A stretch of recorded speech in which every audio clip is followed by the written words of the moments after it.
All right. Hello, everybody. Welcome to a mini lecture on American psychologist Abraham Maslow and what's known as the hierarchy of needs. Maslow was born in 1908, died in 1970, so he's a 20th century American psychologist. And in that period, psychology as a science was getting figured out in America. So he's partly responsible for a bit of a paradigm shift in psychology. Psychology had been in the early 20th century very focused on dysfunction, on people who aren't doing well psychologically, on symptoms and cataloging symptoms. We still have that version of psychology around. But Abraham Maslow, through his work, started shifting, developing, at least alongside this other way of thinking about psychological dysfunction, an effort to think about human optimization, about what it looks like when things are going really well from a psychological perspective, a kind of flourishing, you could say. So with a quick thanks to Jamie, who's also working on this course, for pointing me in the direction of looking a bit at Maslow's development, which I'll tell you more about in a sec. So I want to tell a little bit of the story of how Maslow arrives at this idea of the hierarchy of needs, which I'll explain in more detail. When Maslow is about 30 years old, he's very interested in psychology already, and he's doing some work apparently with Ruth Benedict, who is a famous anthropologist. And one way of thinking about anthropology and psychology as a discipline is that they're both trying to figure out what it is to be human. And they both have to struggle with whether what makes us human is a general thing that applies to everybody, or if what makes us human is too rooted in a particular time and place and culture for us to talk very much about what we're like in general. So as a psychologist, as an anthropologist, these two have a presumption that we should be on the lookout for what makes all people human in general. And so Ruth Benedict advises, somehow, I don't know the details, that Maslow go to Canada, to Alberta region of Canada, to work with the Siksika tribe, a Blackfoot tribe in Canada, as a way of common anthropologist strategy to get out of the culture they find themselves immersed in and have a different cultural perspective in order to try to answer some of these questions. And so I should also acknowledge that a lot of what I'm about to tell you comes from a lot of great work by two scholars in Canada, Narcisse Blood and Ryan Heavyhead, and that a lot of this information I'm about to tell you about comes from an article. We'll put a link to the article on the module page, done by Teju Rabalochan. So thanks to all of them for helping me learn more about this. So he goes to work with this Siksika tribe in Canada, and he's there to test the universality of a theory about social hierarchy and the idea that anthropologists and psychologists in America are having that social hierarchies are maintained by the dominance of some people over other people. So there's a theory about how everything works, about what people are like.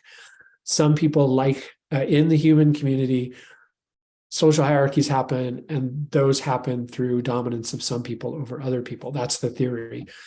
But when he gets there, he encounters a culture very different from his own, and that these theories, in fact, don't work very well. So he does not see in Blackfoot tribal society a quest for dominance, really. And he's just overwhelmed by astounding levels of social cooperation, very little inequality, built-in processes for restorative justice. Everybody's well-fed, nobody goes without, and just high levels of life satisfaction. And as Maslow himself puts it at one point, that he says that he calculates that 80 to 90% of that Blackfoot tribe had a quality of self-esteem that he saw in only 5 to 10% of his own population, of modern Western American population. So 80 to 90% self-esteem in that Blackfoot tribe, and only 5 to 10% in his own culture, which gets him thinking. And that's what pushes him to start to think that rather than focusing on, he starts to realize the dysfunction of his own culture. But then within psychology, he also realizes that we should be trying harder to think about when things are going well, and what does it look like when things are going well. How to find those positive aspects of human psychology and talk about them. A quick little anecdote specifically about the quality of generosity, since that's something we talked about in the Aristotle work, generosity is a human virtue. He discovers that in this Blackfoot tribe, there was that wealth, the wealth itself was not really measured by money or property, but by generosity. Generous people were seen to be the wealthiest people, or wealth and generosity were intimately tied together. So he witnesses what's called a giveaway ceremony, his first week that he spends with that tribe. And so a giveaway ceremony is apparently the members of the tribe arrange their teepees in a circle, and then they publicly pile up all that they've collected over the last year. This kind of communal display of what they've gathered and collected over the last year. And then those with the most possessions tell stories of how they amassed those things. And then they give every last thing away to those who are in greater need. So here's my wealth. Now I will share it with everybody here. So clearly not how our culture works. So how do we think about that sort of thing? And if we're in search of what is it to be human, is Maslow's culture closer? Is their culture closer? So out of this, he develops what comes to be known as the hierarchy of needs. And we're giving you a handout that has this displayed as a pyramid, which is famously how this idea gets communicated. I think the visual pyramid has something to do with its popularity, honestly. But so he didn't think of it as a pyramid, but he thought of it as just language for talking about what human flourishing requires. And just making clear that to flourish, you have to satisfy certain psychological, physiological needs. So we're at the bottom of the pyramid now. Food, water, warmth, rest, safety needs of safety, basic safety and security and lodging. And then you have psychological needs that need to be met to have a flourishing life.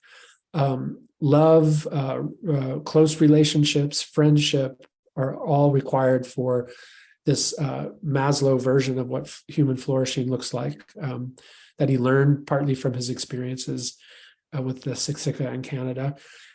You also need esteem. This is maybe a little bit related to Aristotle on pride, that you need some measure of prestige in your own life. Everybody does, a measure of accomplishment. And then what he calls flourishing is self-actualization, realizing full potential.